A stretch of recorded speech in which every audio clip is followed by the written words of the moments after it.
होळी राहणार परभणी. मी मागील 2 वर्षापासून तप सेवा सुमिरन या सेवेत जोडलेली आहे.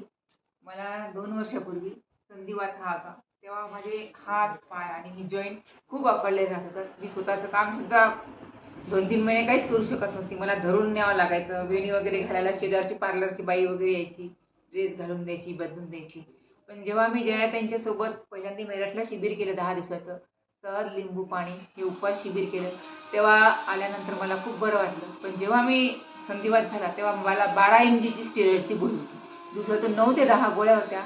पण मला त्या 10 दिवसाच्या शिबिरामध्ये मी एक सुद्धा गोळी घेतली नाही आणि त्याच्यानंतर सुद्धा मी आता गोळी घेत नाही आहे. मी असे उपवास शिबिर 3 केलेले आहेत.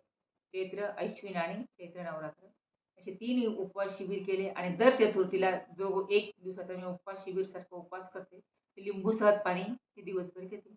आणि जेव्हा मला जास्त जर पेन होतो त्यावेळेस सुद्धा मी लिंबू शहद पाणी घेते आणि खात कुठलंच नाही. किंवा एखादं डोकं दुखलं, पोट दुखलं, ताप आला तर त्या दिवशी कुठल्याच प्रकारचं मी अन्नपदार्थ काहीच घेत नाही. तो ओन्ली ज्यूसवर राहते, लिंबू शहद पाणी हे घेते. आता मला म्हणजे 90% त्रास कमी झालेला आहे. 10% एखाद्या वेळेस होतो. तर तोही कशाने होतो, ज्यावेळेस बेसन, मैदा आणि साखर हे जास्त खाण्यात आलं, कुठे गेलं लग्न कार्यात इकडे-तिकडे, तर त्याने होतो. आणि तेव्हा मला लक्षात येते, की यामुळे आपल्याला हा त्रास होतो. तेव्हा मी एकदम लिंबू सहज पाणी 1 ज्यूस घेते आणि ज्यूस घेते 2 दिवस.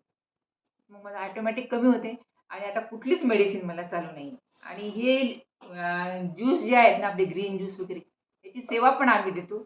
जवळ-जवळ रोज 25 ग्लास आम्ही दूध देतो. हे ज्यूस देतो आणि त्या ज्यूसमुळे आमच्या कॉलनीतल्या बऱ्याच लेडीजचं वजन कमी झालेलं आहे. कोणाचं ॲसिडिटी होती ती कमी झालेली आहे. शुगर कमी झालेली आहे. त्यांना चांगली वाह! वाह!